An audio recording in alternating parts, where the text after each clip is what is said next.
The film begins in 2012 in the city of Toledo, Spain, inside a luxurious mansion called El Segural.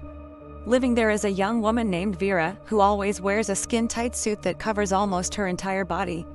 For years, she has been locked inside a single room. Strangely, unlike most kidnapping victims, Vera seems perfectly calm and comfortable because all of her daily needs are fully provided, including a television, books, nutritious food, exercise equipment, and various pieces of furniture.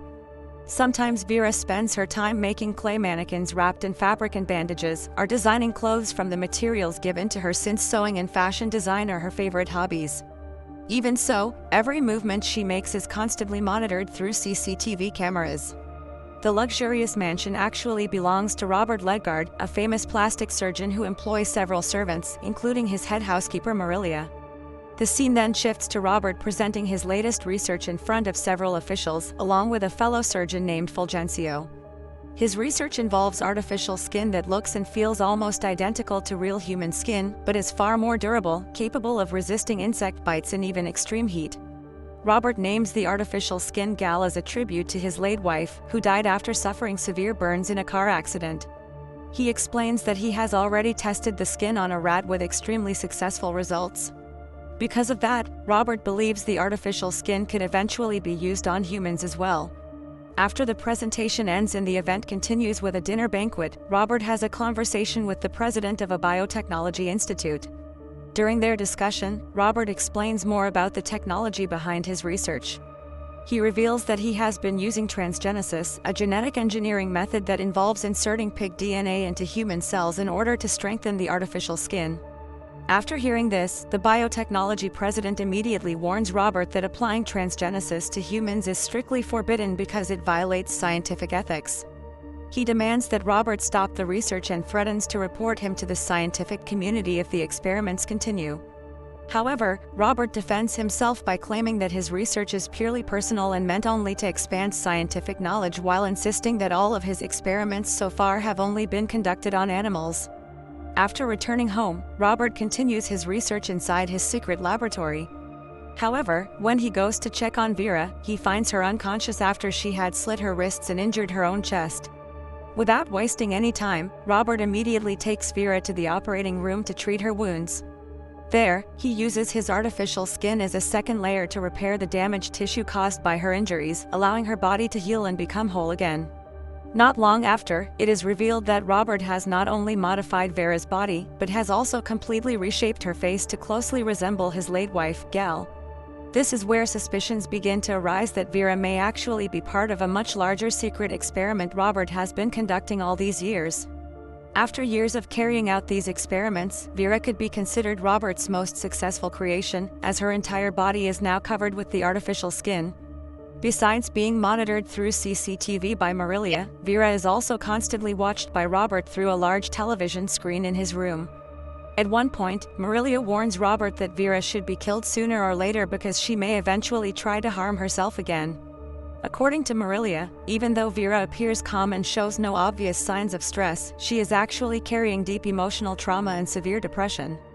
Marilia is also worried that if Vera is allowed to live, the secret behind Robert's experiments could one day be exposed and discovered by others. Because of this, Robert eventually decides to fire all of the servants working in the mansion except for Marilia, ensuring that his research involving Vera remains hidden from the outside world. After Robert leaves for work, Marilia is unexpectedly visited by her son Zeka, whom she hasn't seen in 10 years. Zeka arrives wearing a tiger costume after attending a carnival. The costume is not only part of the event, but also serves as a disguise to avoid being recognized by the police, since he is still a fugitive wanted for multiple crimes and robberies. At first, Marilia refuses to let him into the house, but Zeka insists because he needs a place to hide until things calm down. Even though she knows her son has always caused trouble, Marilia cannot ignore her maternal instincts and eventually allows him inside. While eating together, Zeka reveals that he wants Robert to perform plastic surgery on his face so he can change his identity and escape the authorities. After dinner, Zeka accidentally notices Vera through the mansion's CCTV monitors.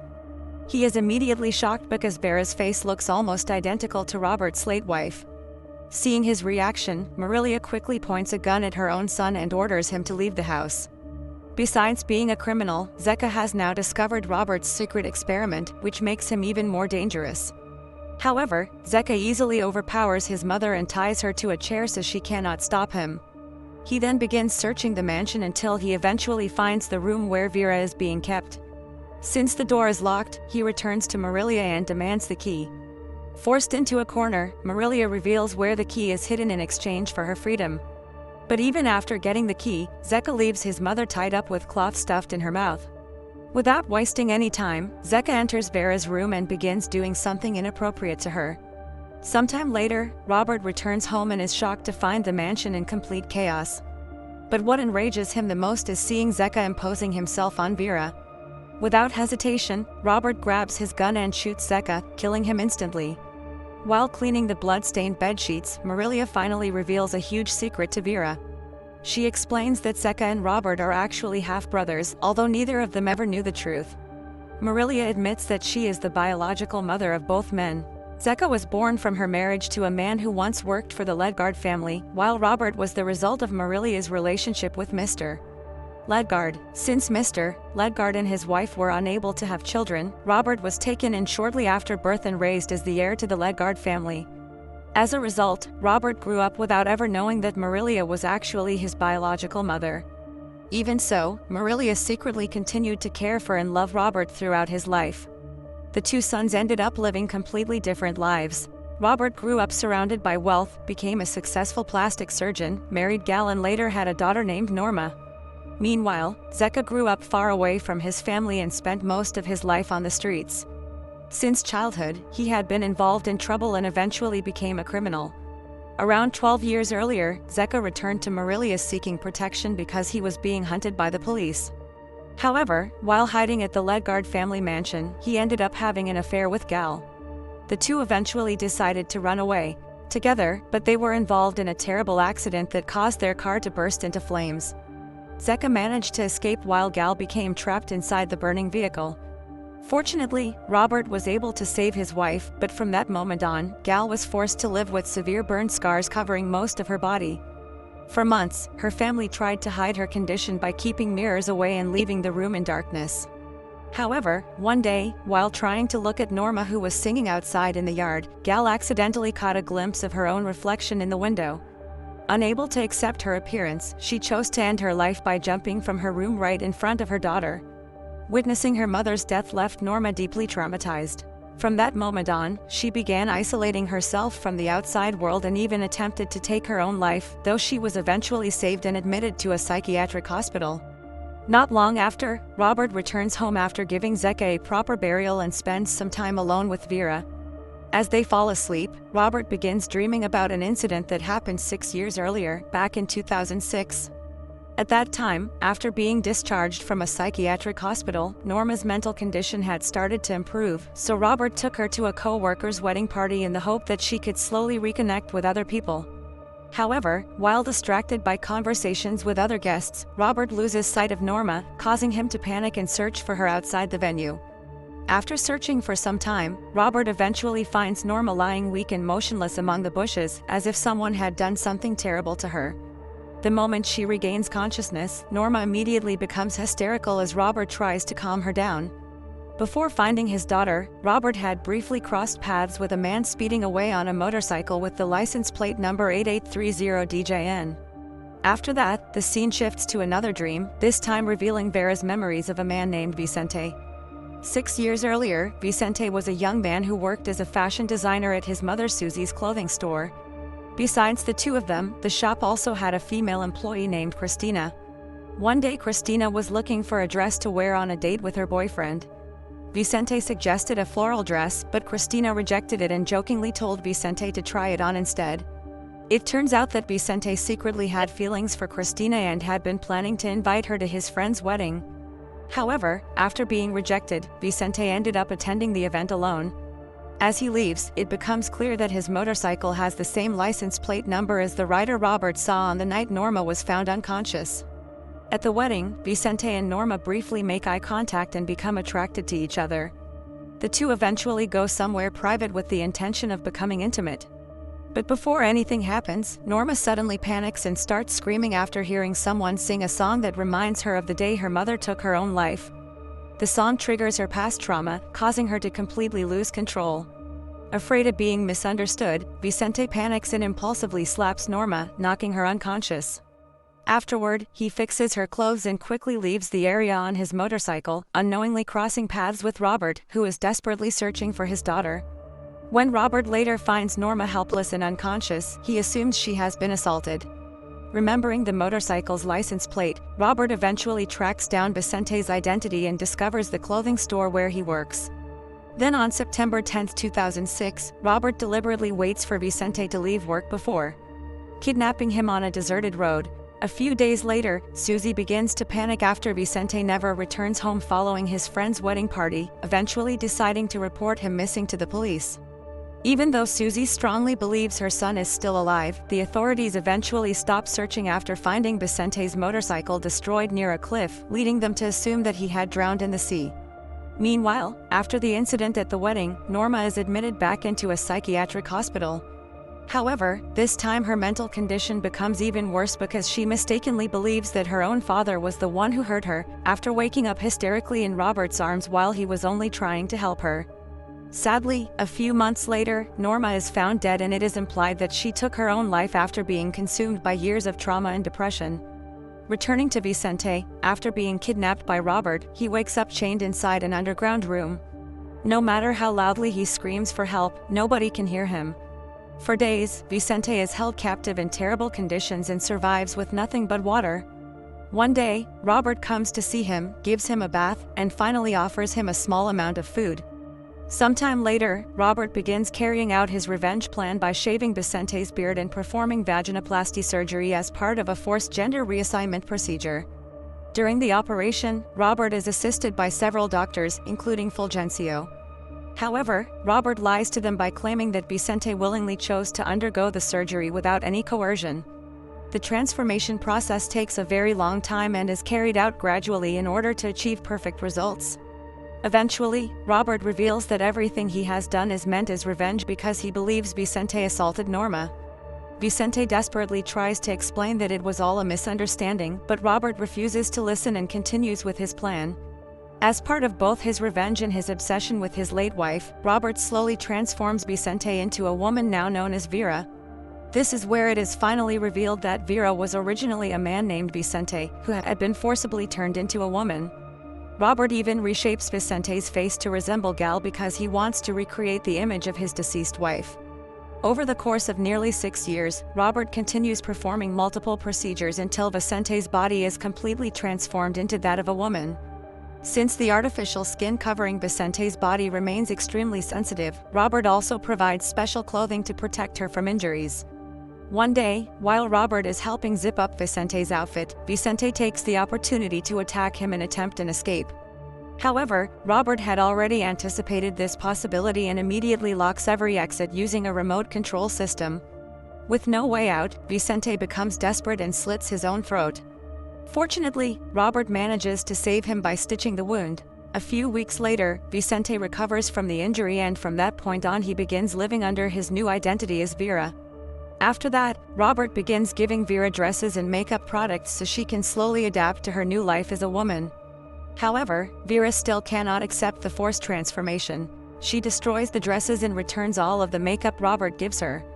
The only thing she keeps is an eyebrow pencil, which she uses to write dates on the walls of her room so she can keep track of how long she has been trapped there. Even while living in captivity, Vera still has a television in her room, although the available channels are very limited. To maintain her sanity, she spends her time practicing yoga and eventually develops a new hobby of creating clay mannequins. Several years later, Robert hires Marilia to work at the mansion again. However, Marilia is forbidden from entering Vera's room and is only allowed to monitor her through CCTV cameras because Robert considers Vera a special patient who requires constant supervision. For years, Vera continues living in isolation inside the room and is frequently given medication by Robert in an attempt to make her slowly forget her past. Meanwhile, Vicente has been considered missing for 6 years and eventually his mother, Susie, begins losing hope of ever seeing her son again. No one realizes that Vicente is actually still alive and has been forced to live under a new identity as Vera since 2006. Returning to the present after the horrifying incident involving Zika, Vera is finally allowed to leave her room by Robert. She even promises to stay by Robert's side and continue being with him. Many of you might find it confusing to see Vera becoming close to the very person who destroyed her life. This situation can actually be explained through a psychological phenomenon known as Stockholm Syndrome, a condition where a victim gradually develops sympathy, emotional attachment, or dependency toward the person responsible for hurting them. This usually happens when someone has been held captive for a long period of time and relies entirely on their captor for attention, food, or basic survival needs. That is exactly what slowly happened to Vera after spending years trapped in isolation and becoming completely dependent on Robert to survive. For the first time, Robert allows Vera to leave the mansion and go shopping. Although she is still under Marilia's supervision, secretly, Marilia carries a gun inside her bag because she still does not fully trust Vera, despite having monitored her for years. Not long after, Fulgencio arrives at Robert's house demanding answers about something that has been bothering him. He shows Robert a newspaper article featuring Vicente, who has been listed as a missing person for the past 6 years. Fulgencio remembers that Vicente was the man they performed vaginoplasty on years earlier.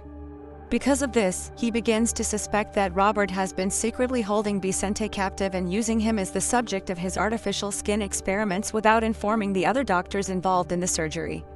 However, Robert immediately denies everything and claims that Vicente is now living in Los Angeles under a new identity. Fulgencio then presents evidence showing that Vicente's identity documents had been forged by Robert. Hearing this, Robert becomes furious, throws Fulgencio out of the house and even points a gun at him to force him to leave. Right after that, Vera returns home from shopping and in front of Fulgencio, she admits that she is no longer Vicente and that she has willingly stayed by Robert's side all this time without being forced by anyone. Hearing this, Fulgencio immediately falls silent and quickly leaves the mansion. However, after Fulgencio leaves, Vera begins to feel shaken and slowly starts remembering who she truly is. After seeing Vicente's photo printed in the newspaper, memories of her past begin returning to her mind.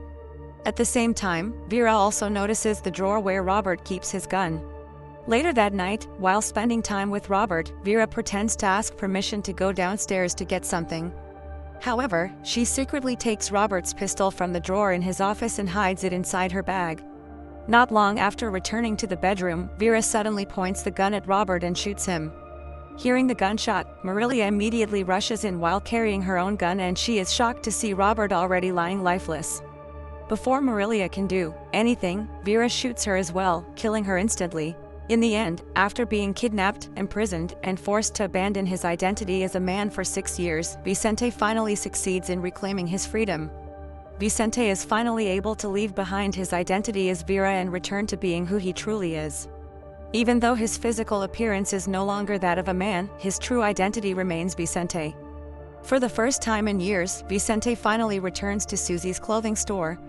Many things in the place have changed, but the only things that remain the same are Susie herself and Cristina, who is still faithfully working there. Vicente feels relieved because he is finally able to see Susie again after disappearing for so many years without a trace. However, neither of them recognizes Vicente because his appearance has completely changed. Slowly, Vicente tries to explain that even though his body has been changed into a woman's body, he is still Vicente. He also tells that for the past 6 years, he was kidnapped and forced to undergo multiple surgeries until he lost his former identity. At first, Cristina finds the story impossible to believe because everything sounds so unbelievable. But when Vicente shows her the dress he's wearing, Cristina suddenly falls silent. She remembers that it was the same dress Vicente wanted to give her 6 years earlier before he disappeared. From that moment on, Cristina finally believes that the woman standing in front of her is truly Vicente. Realizing the truth, Cristina can only cry as she imagines the suffering Vicente endured for so many years. Not long after, Susie walks over to them and Vicente finally reveals that he is Vicente, the son who had been declared dead by the police all this time. After years of torture, losing his identity, and living in captivity, Vicente is finally able to reunite with the people he loves. But even so, Vicente still has to carry the lifelong burden of living inside a body that has now been changed into a woman's body. And that is the end of the story.